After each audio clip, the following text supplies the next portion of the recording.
Alright, today I went to a thrift store here. I just mainly go to there to donate, but every once in a while I look at their record LP section. I don't look at their 45s, it's just not worth doing that. But I will say that they have a really strange pricing structure. It's either $5, $3, or 3 for $1. So there's no rhyme or reason. I think they just put a handful of records and mark them $5. And then some are 3 for some bizarre reason. I'm not exactly sure why that is.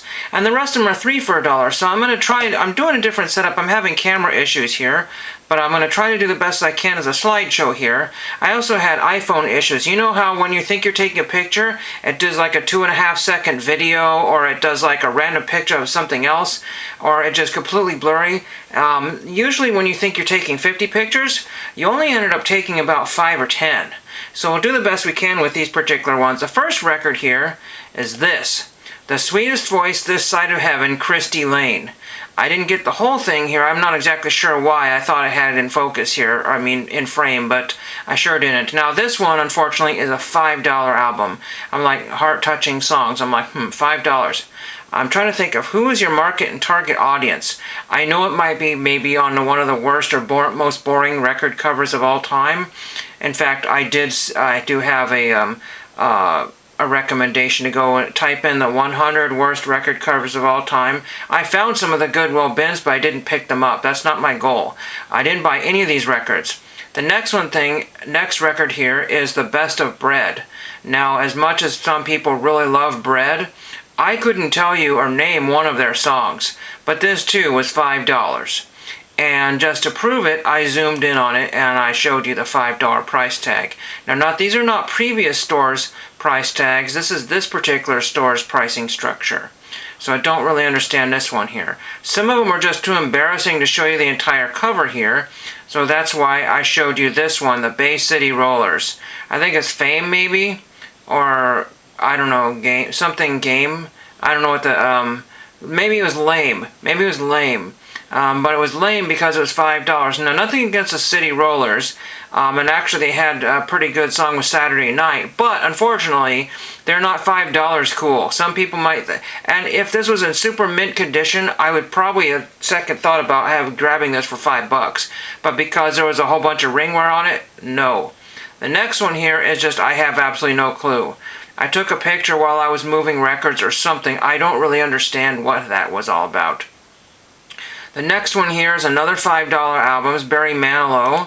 I just thought I would just show you one eyeball here.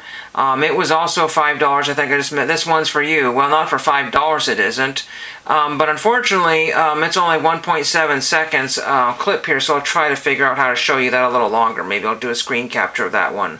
One of the craziest ones for, I want to say, $5 is this Golden Years. The Golden Years. The most famous records ever made. Album number 2. So you don't get number 1, you get album number 2. Maybe that's the better hits, I don't know, but it's $5. I mean, if you think Melinda's prices are crazy on her videos, check these out. $5 for a 5-cent album? No way on Jose. Now, what I don't understand is if you've got a 50 record here, but you've got a $1 million record, you think million is worth more than 50? No, this is the 3 for $1 section. We have $1 million polkas. Absolutely crazy to get that for a 3 for $1. I should have bought that. I bought some record frames over the weekend here, and I should have maybe put some of these in there. I don't know what I'm going to do with my record frames yet, because I'm going to put records in there that I don't listen to. Some cool things, but things that I just don't need or I just don't have any clue of what I'm going to put in there. The next one here, and nothing against any 3 for $1 ones. Actually, some of those were the better ones, the better conditions. We have the Challengers. They had several different ones by the Challengers. I don't know what the Challengers even mean, what that even means, but it's a gospel country type album there. I'm sure somebody's been looking for that one and they're happy to pay $5 or $10 for that one. But right at the moment at this particular thrift store, it is 3 for $1. Then on the other Christian theme here, we have the Bill Gaither Trio. One of my friends is a big fan of theirs. I'm not sure he's still around, but if he was, he'd be like 77 or 76. So, Praise by the Bill Gaither Trio. And again, all this can be had for 3 for $1. Some of these have been sitting here for an entire year. Nobody's even grabbed them. Now, this one gets a D in my book, and not because it's terrible, but it's a Lenny D. Maybe a D minus, because I didn't buy it. So by popular demand, Lenny D. I just thought that was a pretty cool cover there. I think Lenny D is Oregon, but don't quote me on that one. I think I made the mistake of buying a Lenny D record album at one point, and I was like, oh, this is kind of whatever. I want to say this is early 1960s. 1950s era, maybe Oregon might be kind of cool, but when you start getting kind of the, I don't know, certain organs, it's just not really, it's not a vital organ, let's put it that way, so I don't have to have it. Now, this one I actually do have. My copy is in much better condition. There's some writing on it which you don't get to see. Suddenly It's the High-Lows with Frank Comstock. I just thought that was pretty neat there, kind of a barbershop quartet type record there. I just thought it screamed very, very 50s, early 1960s. I had to have that one. Mine is in, near mint condition, if provided I've taken care of it. I forget what label that's on. I accidentally cut that off here. Here's another one that might be worth grabbing. A lot of people like this particular guy.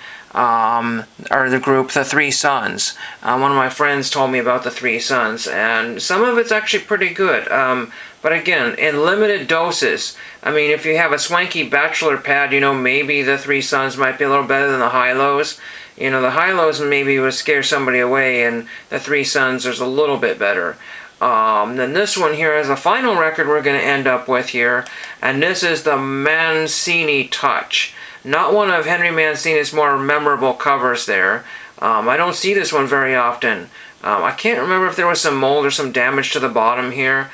But that being said, it's kind of interesting. I guess that's Mr. Mancini. And I don't know if he's got drumsticks or a puppet. Oh no, it looks like he got a puppet there. He's puppeteering those dancers at the bottom there. Kind of interesting. I don't know anything about that. I can't see that from this particular vantage point because the slideshow I have isn't that great. But anyway, that's what you can find for either $5 or 3 for $1. I don't know what I should do. Should I get any of these? Let me know if that Lenny D one is a hot one to grab. Maybe I should frame that. I did not want to frame anything that had any writing on it or any kind of mold or damage to the cover. Because whatever goes in there after that particular record, if I so choose to put something in the record frame, then I do not want to have to clean out any bad stuff. So let me know what kind of records that you kind of enjoy or what you're finding, or if you see this kind of stuff all the time. If any of this is worth even 3 for $1, and thank you for watching.